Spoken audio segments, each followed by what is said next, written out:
আসসালামু আলাইকুম, সবাই কেমন আছেন? আশা করি সবাই ভালো আছেন। আমি সুফিয়া আজকে নিয়ে আসলাম আবার নতুন রান্নার রেসিপি। আজকে নিয়ে আসলাম শিং মাছ কষা। তো এই দেখেন শিং মাছগুলো বড় বড় শিং মাছ। তো এইগুলো এখন আমি কুটে ধুয়ে সুন্দর করে পরিষ্কার করে একদম সাদা সাদা করে নিয়েছি। ওইগুলো আমি দেখেন স্কিপ করে ফেলছি। এখন আমি মশলাটাকে এখন বানাবো সুন্দর করে। এখন একটা কড়াইয়ের ভিতরে তেল, তারপর আদা বাটা, রসুন বাটা, হলুদ, মরিচের গুঁড়া, তারপর পেঁয়াজ, কাঁচামরিচ, তারপর পেঁয়াজ কুচি, মানে এই যাবতীয় সব মশলা আমি একসাথে দিয়ে একটু নাড়া দিয়ে তারপর এখন আমি চুলাতে বসাই দেব। বসানোর পর মশলাটা আমি ভালো করে নেড়ে চেড়ে একটু কষা কষা করে নিব। এই দেখেন আমি মাটির চুলায় রান্না করতেছি, তো এই জন্য একটু বেশি জাল পড়ে যাইতেছে, তো এই জন্য একটু বেশি করে লাড়া দিছে। এখন আমার এটা তেল ছেড়ে দিছে মশলাটাতে। তো এখন আমি মাছগুলো দিয়ে দিব। দেখেন অনেক সুন্দর একটা কালার চলে আসছে। তো এই কালারটা থাকাকালীনই এখন আমি মাছগুলো সবগুলো দিয়ে দিব একে একে করে। আমার কাছে এভাবে শিং মাছ খেতে অনেক ভালোই লাগে। কার কার শিং মাছ খেতে ভালো লাগে অবশ্যই কমেন্ট করে আমাকে জানাবেন। আর অবশ্যই আমার ভিডিওগুলো দেখবেন, সবার কাছে শেয়ার করবেন, অবশ্যই সাবস্ক্রাইব করবেন আমার চ্যানেলটাকে। আমাকে এইভাবে ভালোবাসা দেবেন, এখন যেভাবে দিতেছেন। অবশ্যই আমাকে ভালো ভালো কমেন্ট করবেন। এখন দেখেন ভালো করে কষা কষা হয়ে গেছে। এই শিং মাছটা যখন এইভাবে কষা কষা করে রান্না করি তখন মনে হয় যে 2 প্লেট ভাত এইভাবে খাওয়া যায়।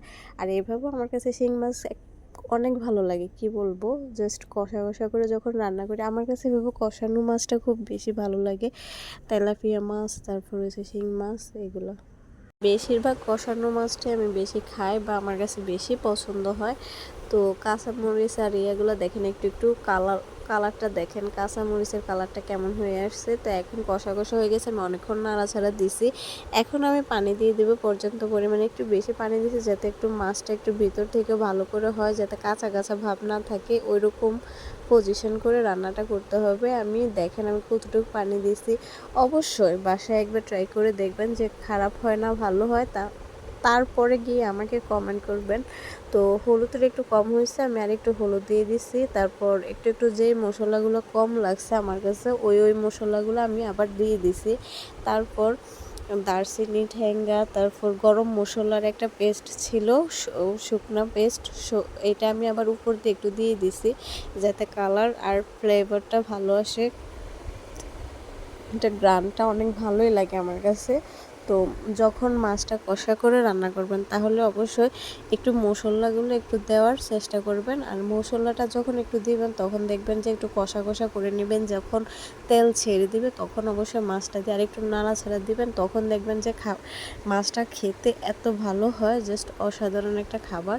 তো এটা এভাবে করে রান্না অবশ্যই করবেন। এই দেখেন আমি এগুলো একটু আরেকটু ইয়ে দিয়ে দিতেছি। জালটা আমার কতটুক লাগতেছে বা কতটুক হইতেছে, কতটুকের ভিতরে আমি রান্নাটা করতেছি, এটাই আমি আপনাদের সাথে শেয়ার করলাম বা আপনাদেরকে দেখালাম। আমার মাছটা প্রায় শেষ রান্না। এখন আমি এটাতে একটু ধনিয়া পাতা দিয়ে দেবো। এটা উঠিয়ে নিয়েছিলাম, আমার ধনিয়া পাতা দিতে মনে ছিল না, তো লাস্টে গিয়ে আমি আবার ধনিয়া পাতা দিয়েছি গরম গরম থাকাকালীন তরকারিটা।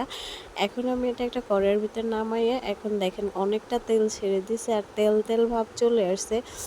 আমি কি বলবো, আমি ভয়েস দেওয়ার সময় আমার জিভে জল চলে আসছে। আমার ইচ্ছা করছে যে আবার এটাকে রান্না করে অবশ্যই আমি খাই।